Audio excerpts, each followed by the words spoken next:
Well, as you know, we are before the Judicial Committee in London, and what we are doing is essentially we have an application before the Judicial Committee of the Privy Council.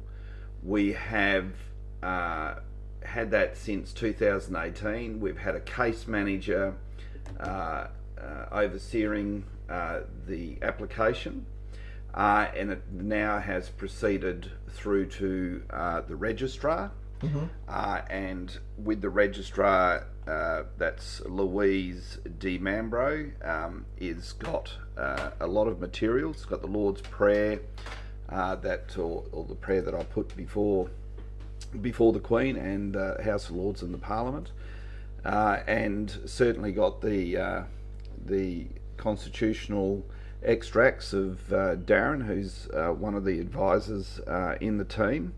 Yep. And so we are progressing. So it's a two-prong approach. What we want to do is take the steps with the Privy Council.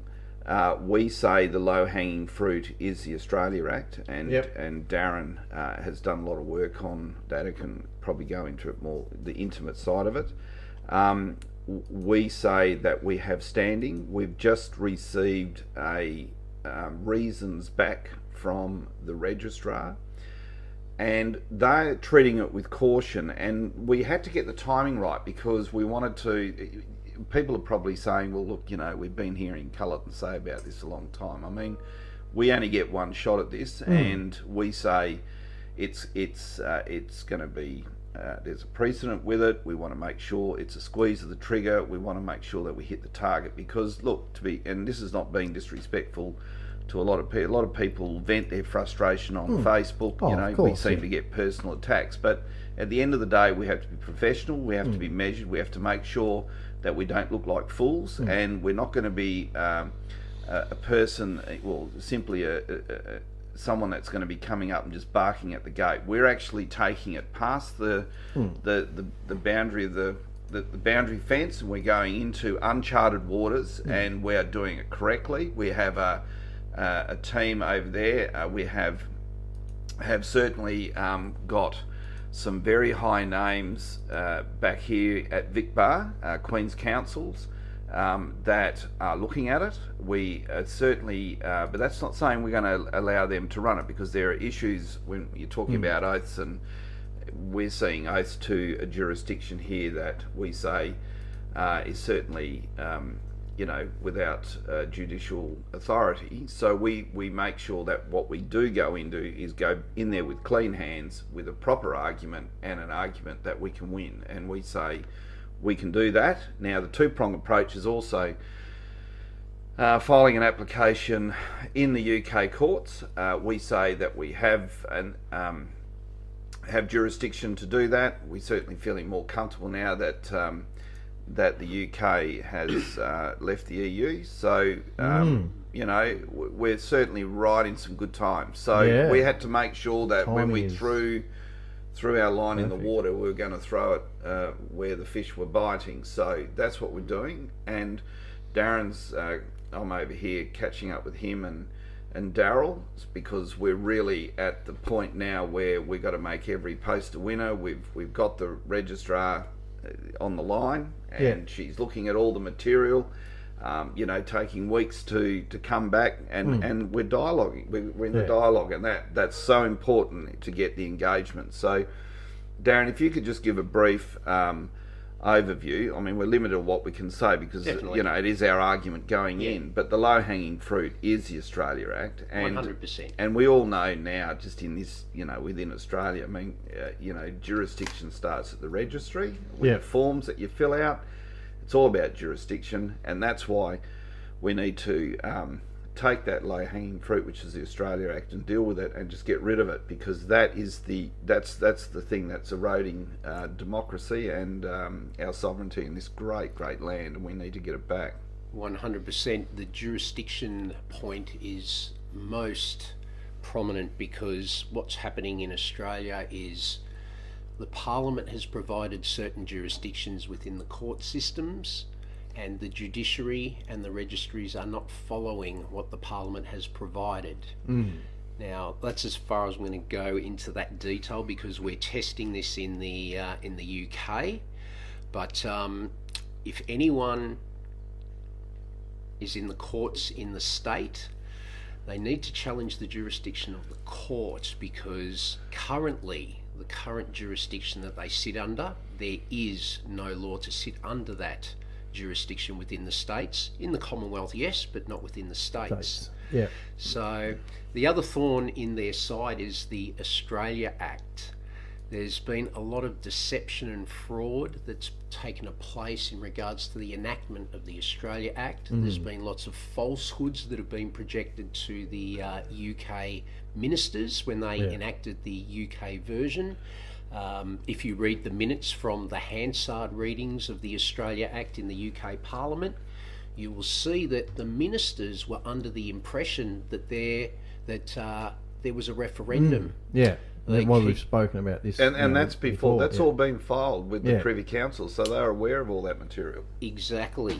Now, if anyone is in the courts, the thing that people need to concentrate, the defining factor, for jurisdictional challenges is the royal prerogative.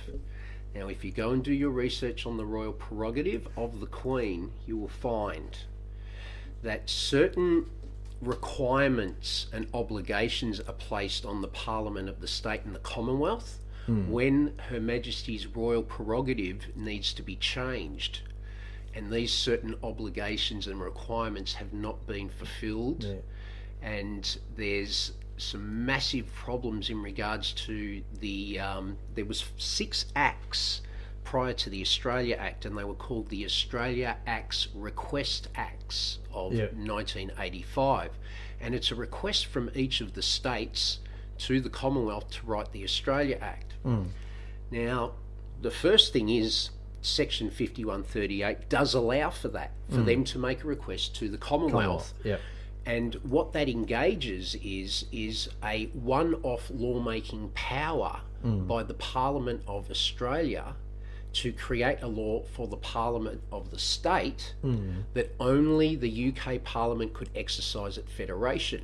It is not a licence or a power to take a law from the state to the United Kingdom to have it enacted.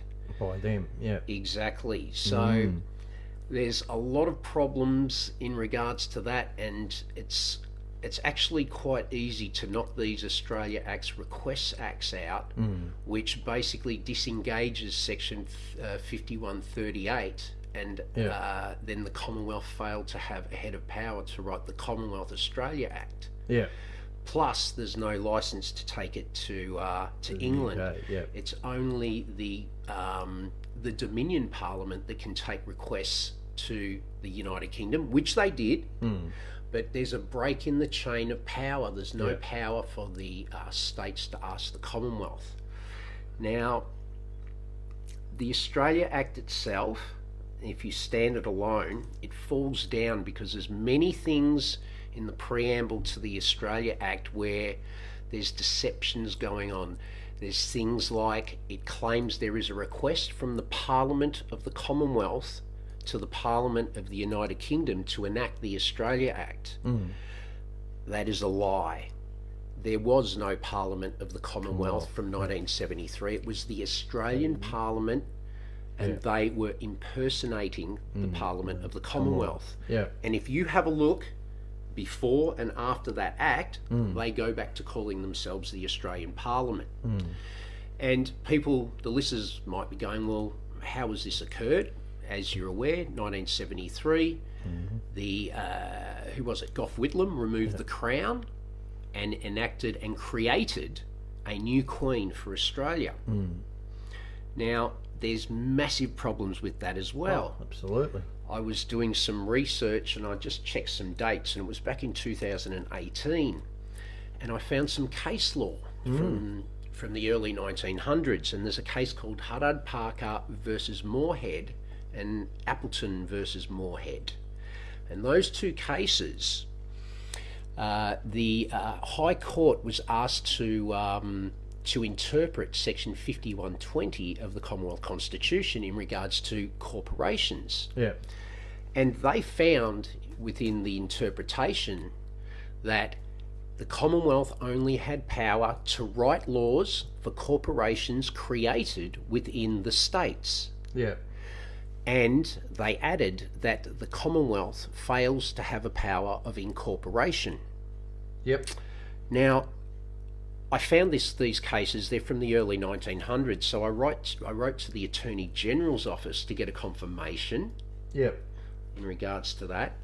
And the Attorney General came back and said, yes, I can confirm that interpretation of Section 5120 in regards to corporations and the Commonwealth failing to have the power of incorporation, so in other words, the power to create a corporation, I can confirm that still stands, and it was reiterated in 1990 in New South Wales versus the Commonwealth, another High Court case. So straight away, the Commonwealth failed to have the power of incorporation.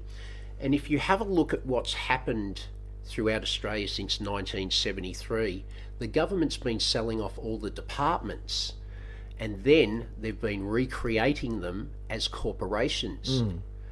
Now, Mike, how can you create a corporation if you fail to have the power of incorporation? That's a bit of a problem, isn't it? Exactly. Which moves us on to... That's a bit awkward, isn't it, Darryl? Yeah. That's a nonsense. It is a nonsense. It's a legal nonsense. Yeah. So, that could lead us on to the corporation's soul, if you'd like to go there with the... Well, just one thing that some of our listeners might be wondering, we go, but hang on, what about ASIC? Isn't ASIC empowered to create corporations? And that's a Commonwealth agency, so correct. How does that fit in with what you're saying?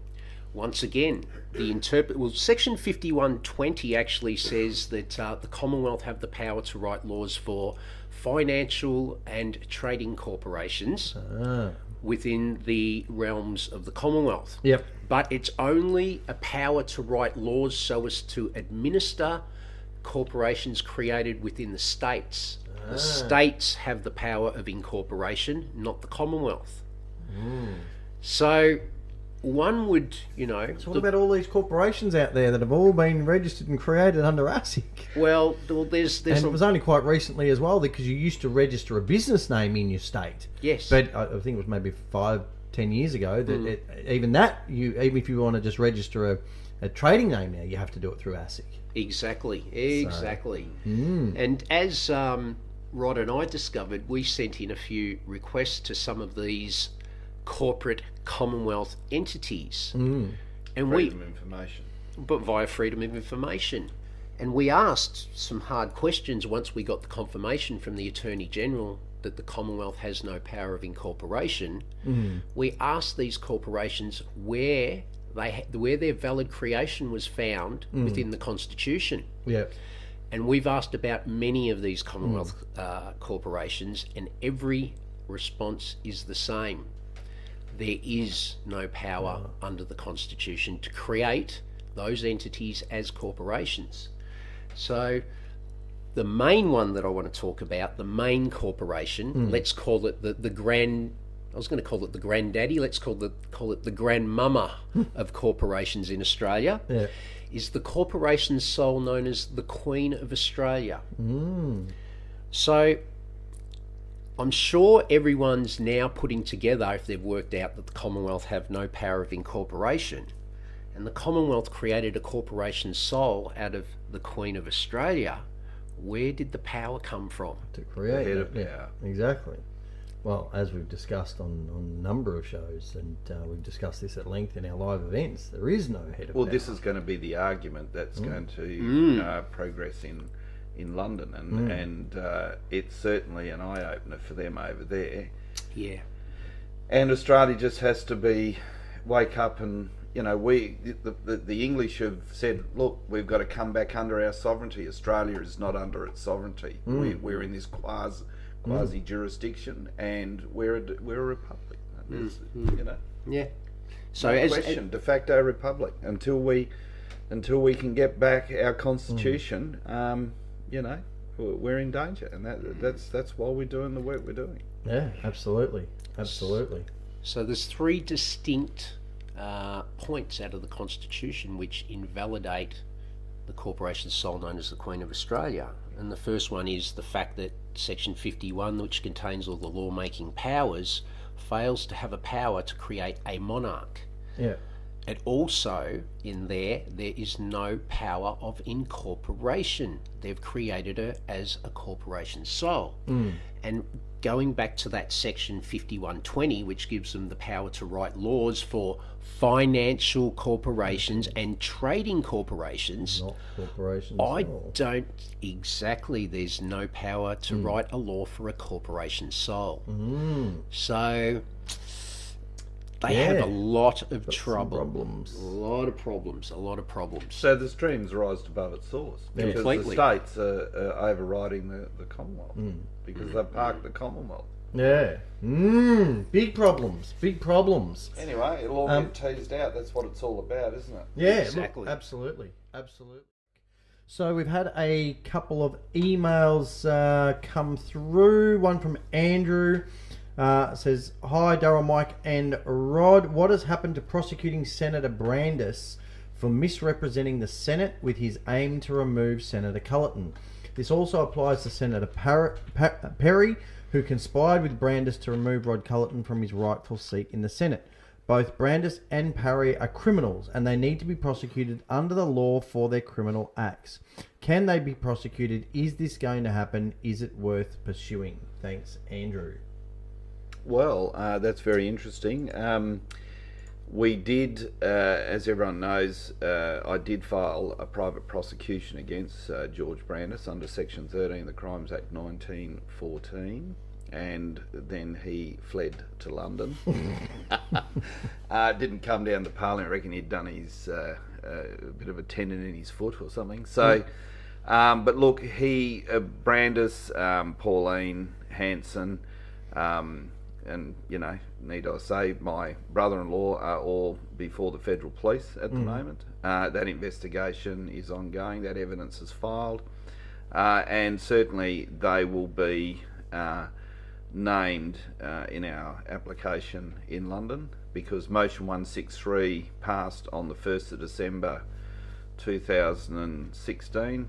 That's right, Daryl, 1st of December, Motion 163. 4:30 in the afternoon or something. Yeah, that was calling George Brandis and Pauline Hanson back to the chamber to explain this Queen of Australia, and that's been put before the Privy Council as well. So, look, it's not where you start, how you start the race, it's how you finish, and we've certainly got the blowtorch up high, and they will be dealt with, because look at what they did to me and what they did to a lot of other senators. Well, it's the jurisdiction of the Senate, so look, we really got to fix all this up, because you go in with the right intentions to represent the people that have put you there, and these people just gang up and throw you out that quick. It's not funny. So, but look, there's a day of reckoning coming, and that's what we're doing. But the good thing is the presumption or the evidence that's been filed with the Privy Council, and a lot of it, and like we said, just to reiterate, was the extracts of the 1988 Constitutional Report. And I think just quickly inform the listeners how important that extract is, because that goes back where Gough Whitlam removed the word Commonwealth and put Australia in, and that's all it was, to make it a de facto republic. And I mean, it's been it's a word of art. Yes. That's had just major destruction on our rights, hasn't it? It's 100%. Yeah, the Constitutional Commission reports of 1988. What the commission was set up for was to review the Constitution and to make any advices required, so as to bring all the laws that they'd written out of power, somehow make the Constitution, or rewrite the Constitution to fit their laws. Now, if you look into the Labor Party, when any of this happened, It was always on the Labor Party's watch. Yeah, well, Daryl's spoken about that on previous shows. There you go. And the Labor Party, if you go and look at the Labor Party's literature, they're closely tied with the Fabian Society. And there's blatant admittances from the Labor Party that the Labor Party's core policies are in conflict with the Constitution. And this is their main objective, to change the Constitution so as to bring about their main core party policies, which what the main one is the abolition of property rights. Yeah. So now this Constitutional Commission report, the funny ironic thing about it is one of the members on the commission was Gough Whitlam, Right. the man who did all this. So I do believe that he's been sent in to tidy up his mess. And it's quite interesting because when you write to the government, they try to tell you, when you ask for the Queen's identity in the Commonwealth Constitution, they tell you that it's the Queen of Australia that was created in 1973. So they're telling you a document written in 1900, prior to 1900, enacted in 1900, and proclaimed on the 1st of January, or to come into being on the 1st of January 1901. They're telling you that document contains a queen that was created 73 years later. Doesn't quite make a lot of sense, does it? And you question them and they go, no, look over here. Look at my shiny badge. Yeah, we always that will ask make you believe. Where's the TARDIS? Exactly. So wow. Now we can't find it. Can they predict next week's Lotto numbers for us as well? Queen of Australia is a female version of bloody Doctor Who. Exactly. Exactly. So within the Constitutional Commission reports, the final Constitutional Commission reports, there's actually two lots of Constitutional Commission reports. This is the first Constitutional Commission report, and then there's the final Constitutional Commission report. The first one provides the presumptions, and the second one delivers them to the government for change. Okay. Now, within the final Constitutional Commission report, there are 43 proposed bills to change the Constitution. And I'd just like to focus on, let's say, just two of them for the moment. And the first bill and the second bill are in relation to the Queen. And the first bill is a bill to change the Constitution so as to recognise the Queen of Australia. Now that's a proposed bill. It never happened. No. So there lies the evidence that the Queen within the Constitution is not the Queen of Australia, because there exists a bill asking for constitutional change, and that evidences the fact. Now, the second bill in the Constitutional Commission reports is a bill, and it's quite an interesting one because it's an act to change the Constitution so as to require senators and members of the House of Representatives to take oaths or affirmations of allegiance to the Queen of Australia.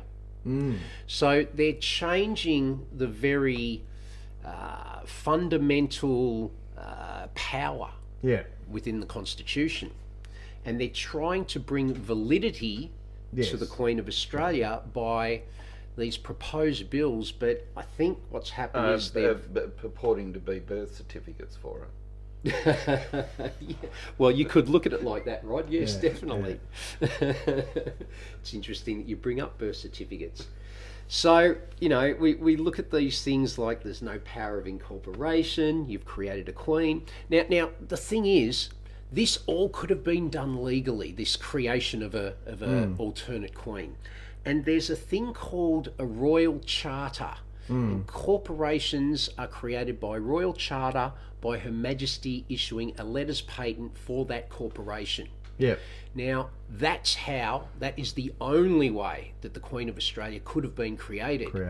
And the reason why they didn't is because it's got to do with England and the Queen of the United Kingdom. Okay?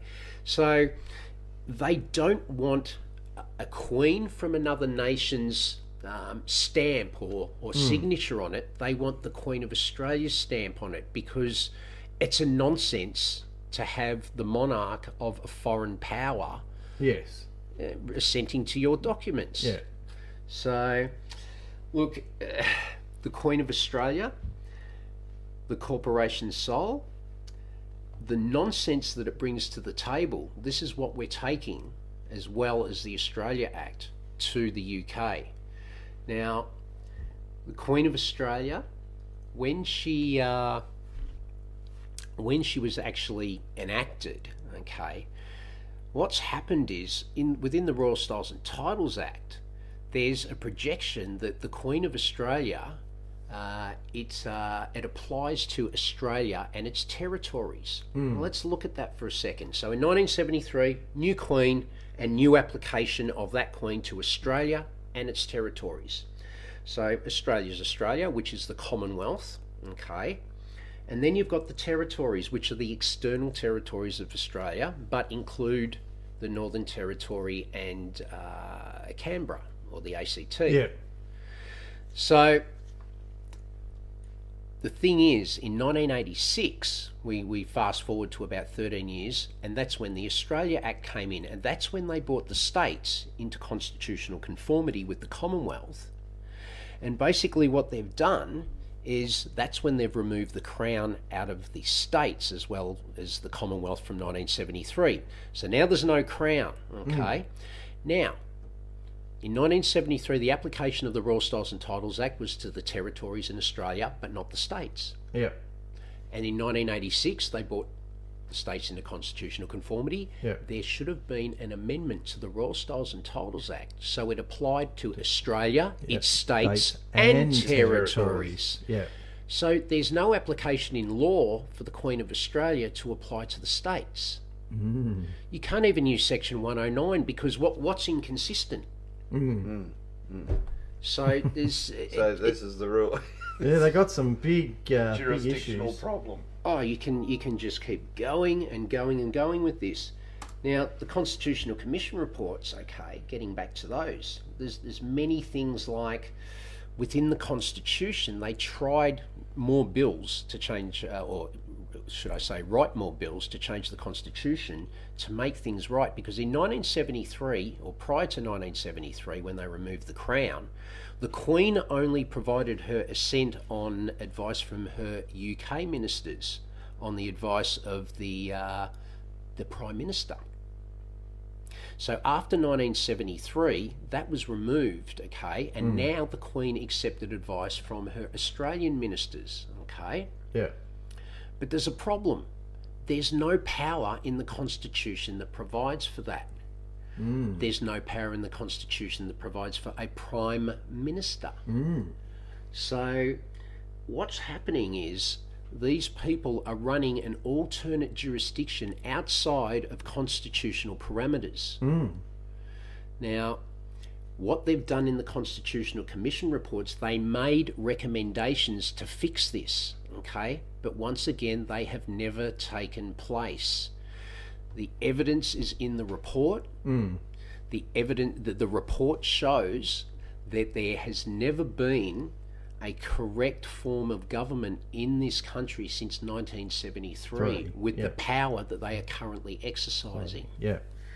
So it just keeps on getting worse and worse and worse. Now there's a lot of things we've got on the table in England, and the main thing is that everyone needs to focus on, especially in the States. The remedy lies within the royal prerogative, okay? And that's all I can say until we get back from England. Yeah. So That's the key word. that is the key word. Study royal prerogative. Yep. And that's why In Exile was posted after my name. Yeah. Exactly. Yeah. Because, anyway, so that's a pretty good update.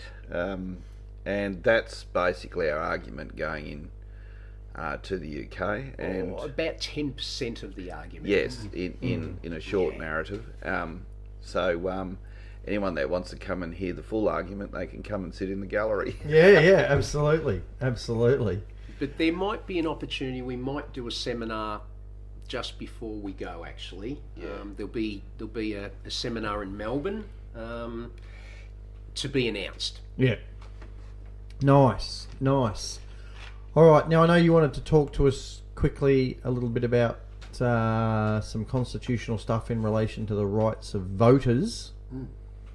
So this sort of flows along from what Darren and Rod just covered. And it talks about this notice that we covered the last show. We've had a few people email saying, where's this notice? Yes. Relating to each of the parliamentarians. Yes. So I drafted this notice. I'll read it out.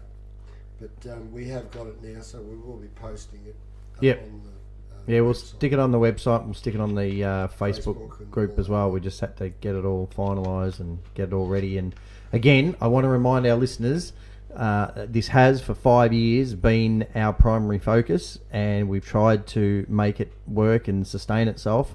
We haven't had the support. That hasn't been possible, so it just isn't any longer. So we now have to fit it in when we get time. It's as simple as that. You know, we've explained this before. You know, Darryl's a plumber. He has a full-time job doing that. I'm now focusing on my success coaching business and my photography business. So Know Your Rights just has to fit in as and when we get a chance now. So unfortunately, you know, we were doing things every, day or second day. We just don't have the opportunity to do that now. So if you want that to change, you want that to go back to where it needs to be, you need to support us. You need to join up as members. You need to get our products. You need to come to the events, and you need to show us that you want this, because otherwise, we're going to have to get on with other things. But anyway, getting back to it.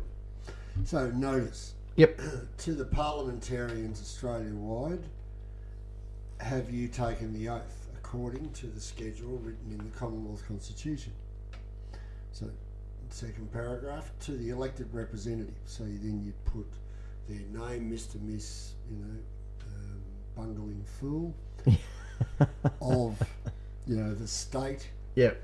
And or the electorate, and that with respect to if it's a senator, it's the state, and if it's from the House of Reps, then the electorate representative. The subject of the Queen, and then you put your name. Yep. Okay.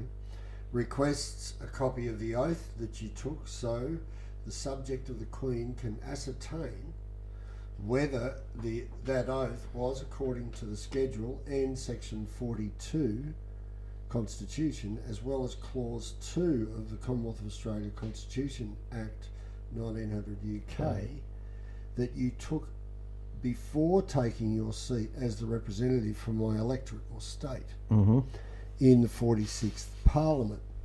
And then their name, or your name, subject of the Queen having acquired the right to vote. Yep. Right, now the reason I put those words in is to fulfil section 41. Request that my member for whatever electorate provide an answer to the question within 28 days, having taken receipt of this notice.